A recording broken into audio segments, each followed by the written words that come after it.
ఎవరికి మైక్ ఇచ్చినా కూడా నాకన్నా చక్కగా చెప్తారు. చంద్రబాబు నాయుడు గారు ఎన్నికలప్పుడు తాను ఏం చెప్పాడు, ఎన్నికలు అయిపోయి ఇవాళ 2 సంవత్సరాలు అయిపోయింది.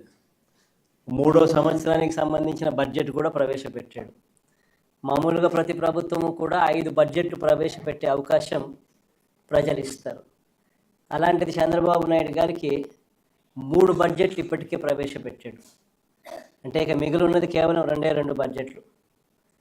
ఈ 3 బడ్జెట్లు తాను ప్రవేశపెట్టిన పరిస్థితుల మధ్య చంద్రబాబు నాయుడు గారి ఈ 2 సంవత్సరాల పరిపాలన కూడా ఒకసారి పూర్తి చేసిన పరిస్థితుల మధ్య 3వ బడ్జెట్లో కూడా అదే రకమైన మోసాలు చేస్తూ ఉన్న పరిస్థితుల మధ్య ఒక్కసారి రాష్ట్రాన్ని గమనిస్తే, చంద్రబాబు నాయుడు గారి పరిపాలన గమనిస్తే ఈరోజు మనకు కనిపించేటివి ఏమిటి అని అంటే, సూపర్ 6లు అన్నాడు, సూపర్ 7లు అన్నాడు. ఎన్నికలకు ముందు ఇంటింటికి వెళ్ళి ప్రతి ఇంటికి బాండ్లు ఇచ్చినాడు.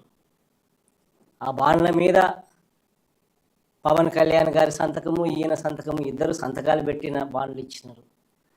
త్రికరణ శుద్ధితో మేమిద్దరం కలిసి ప్రమాణం చేస్తూ ఉన్నాము, జూన్ 2024 నుంచి మీ ప్రతి ఇంటికి ఇవన్నీ వస్తాయి అని చెప్పి ఏకంగా బాండ్లు ఇచ్చినారు. అలాంటి బాండ్లు ఇచ్చి సూపర్ 6లు, సూపర్ 7లు అని చెప్పి ఇవాళ అవన్నీ కూడా పూర్తిగా మోసాలుగానే మిగిలిపోయిన పరిస్థితుల మధ్య ఈరోజు మనం చంద్రబాబు నాయుడు గారి పరిపాలనలో మనం చూస్తూ ఉన్నాం. మేనిఫెస్టో అన్నది మన హయాంలో, మేనిఫెస్టో అన్నది ఒక భగవద్గీత కిందనో, ఒక బైబిల్ కిందనో, ఒక ఖురాన్ కిందనో భావిస్తూ 99% హామీలు నెరవేర్చినాము అని చెప్పి ప్రజల దగ్గరికి గర్వంగా తలెత్తుకొని చెప్పిన పరిస్థితి మన పార్టీ మన హయాంలో జరిగితే, ఈరోజు మేనిఫెస్టో అన్నది చెత్తబుట్టలో పడేసిన పరిస్థితులు మళ్ళీ ఈరోజు చూస్తూ ఉన్నాం. కేవలం మారిందల్లా ఒక జగనే. జగన్ ఉన్నప్పుడు పరిస్థితి ఏమిటి, జగన్ లేకపోతే పరిస్థితి ఏమిటి అన్నది మాత్రమే తేడా.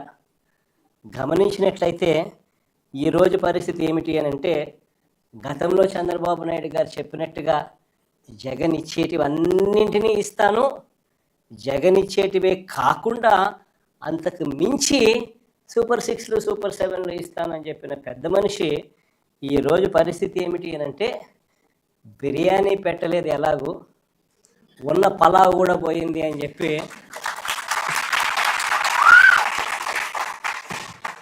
ఈరోజు ప్రతి ఇంట్లో కూడా చర్చ ఇదే మాదిరిగానే జరుగుతూ ఉంది. ఒకవైపునేమో సూపర్ 6లు, సూపర్ 7లు మోసాలుగానే మిగిలిపోయిన పరిస్థితులు, మరోవైపున మన పథకాలన్నీ కూడా రద్దయిపోయి ఈరోజు పూర్తిగా చిన్నాభిన్నమైపోయిన పరిస్థితుల మధ్య గ్రామీణ ఆర్థిక వ్యవస్థ ఈరోజు కనిపిస్తూ ఉంది. విద్య, వైద్యం, వ్యవసాయం, సుపరిపాలన, లా అండ్ ఆర్డర్, సంక్షేమం, అభివృద్ధి ఇవన్నీ కూడా ఈరోజు తిరోగమనంలోనే కనిపిస్తూ ఉన్నాయి.